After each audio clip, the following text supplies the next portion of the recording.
शहर के एक स्टैंडर्ड रेस्टोरेंट के अंदर एक दिन एक मैली कुचैली फटी पुरानी धोती पहने हुए एक अधेड़ आदमी अपनी एक प्यारी सी बच्ची को लेकर आया, एक सीट पर बैठ गया। वेटर आया, वेटर ने कहा हाँ बाबा क्या खाओगे? उस बाबा ने कहा सकुचाते हुए, बेटा एक डोसा ला दो, एक डोसा ला दो और इस बच्ची को खिला दो। तो उसने कहा बाबा आप भी खा लीजिए। कहता नहीं बेटा नहीं, मेरे पास ना इतने ही पैसे हैं। मैंने एक संकल्प किया था, व्रत लिया था कि मेरी बेटी अगर ये क्लास में फर्स्ट पोजीशन पर आ गई ना तो मैं इसे तुम्हारे होटल में ला कर ना डोसा खिलाऊंगा। आज ये फर्स्ट आ गई है तो मैं इसको डोसा खिलाने के लिए लाया हूँ, तो मेरे पास इतने ही पैसे, आप एक डोसा ला दीजिए। वेटर बड़ा भावुक हुआ, इमोशनल होकर उसके मन में संकल्प लिया, अरे यार एक गरीब आदमी अपनी बच्ची को खुश करने के लिए डोसा खिला रहा है, मैं अपने आप को खुश करने के लिए इस गरीब आदमी को डोसा खिलाता हूँ। इन विचारों के साथ वो होटल के मालिक के पास पहुंच गया और जाकर उसने सारी बात बताई कि सर ऐसे ऐसे वो जो आदमी बैठा है ना वो अपनी बच्ची के फर्स्ट पोजीशन आने पर उसको डोसा खिला रहा है, उसके पास पैसे नहीं है, तो मेरे अकाउंट में से पैसे लेना, उनको 2 डोसे मैं सर्व कर रहा हूँ। मालिक ने कहा बेटा रुक जा, जब तेरा इतना बड़ा हृदय है ना, मेरे को तेरे से प्रेरणा मिली है। मालिक खड़ा हुआ, सेंटर में गया और उसने सारे गेस्ट से कहा जो भी आज यहाँ पर भोजन कर रहे हैं उन सब के लिए एक एक कैंपा फ्री है।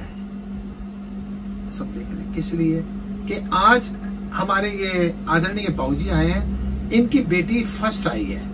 इसके फर्स्ट आने की खुशी में मैं सारे होटल के कस्टमर्स को मैं एक एक कैंपा फ्री पिला रहा हूँ। और चुपचाप सबको कैंपा दी, उस लड़की को एक डोसा दिया, उस बाबूजी को एक डोसा दिया और उनसे बिल्कुल सहजता से बात करके एक डोसे के पैसे लिए और आकर बैठ गए। उस बच्ची के सिर पे प्यार करके उसके फ्लावर गिफ्ट देके भेज दिया। कुछ साल बीते, वही लड़की IAS बन गई। IAS बनने के पास बड़े ऊंचे पद पर पहुंचकर उसी सिटी में अपॉइंट हो गई और उस सिटी में अपॉइंट होने के बाद उसने संदेशा भेजा होटल मालिक को कि आज यहाँ की फला फला ऑफिसर कलेक्ट्रेट आज यहाँ पर आपके लंच करने आ रही है।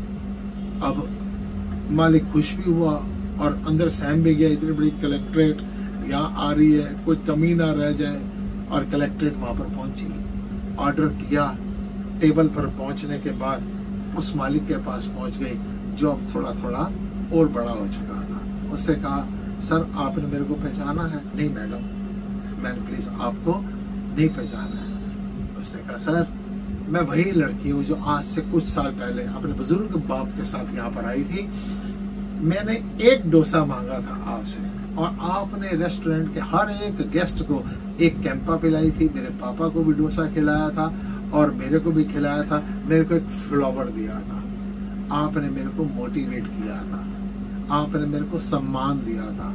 वो सम्मान मेरे हृदय के ऊपर एक फूल की तरह एक बोझ था कि मैंने उस सम्मान को लौटाना है। आज इस रेस्टोरेंट के अंदर जितने भी लोग हैं सबको लंच फ्री होगा।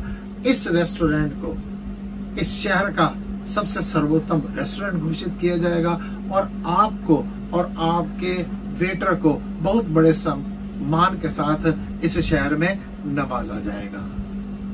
बड़ा भावुक हो गया, नेत्रों में जल आ गया कि मैडम मैंने तो ये कुछ सब कुछ सोचा भी नहीं था, मैंने तो अपने कर्तव्य का पालन किया था। आप भी इस छोटी सी कहानी से प्रेरणा लीजिए।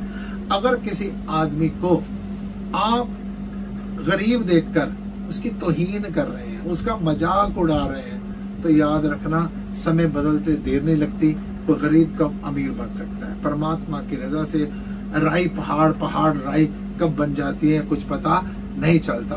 अगर किसी की हेल्प नहीं कर सकते जिंदगी में कभी किसी का मजाक मत उड़ाना। और एज पर पॉसिबल जितना हो सके अगर आप किसी आदमी की हेल्प करते तो याद रखना नेकी कर कुएं में डाल। इसका मतलब होता है कुएं में डाल वो सेव रहेगी, वो सेफ रहेगी और किसी समय पर वो ठंडी होकर आपके फिर काम आएगी, जैसे उस मालिक और वेटर के काम आई है। हमेशा किसी ना किसी की अपनी कैपेसिटी के अनुसार, अपनी योग्यता के अनुसार किसी ना किसी को हेल्प करने का विचार कीजिए। छोटे छोटे बंदर भालुओं से भगवान श्री रामचंद्र ने कितना बड़ा पुल बांध लिया था। आपकी छोटी सी हेल्प भी ना जाने किसी का कितना बड़ा काम कर सकती है।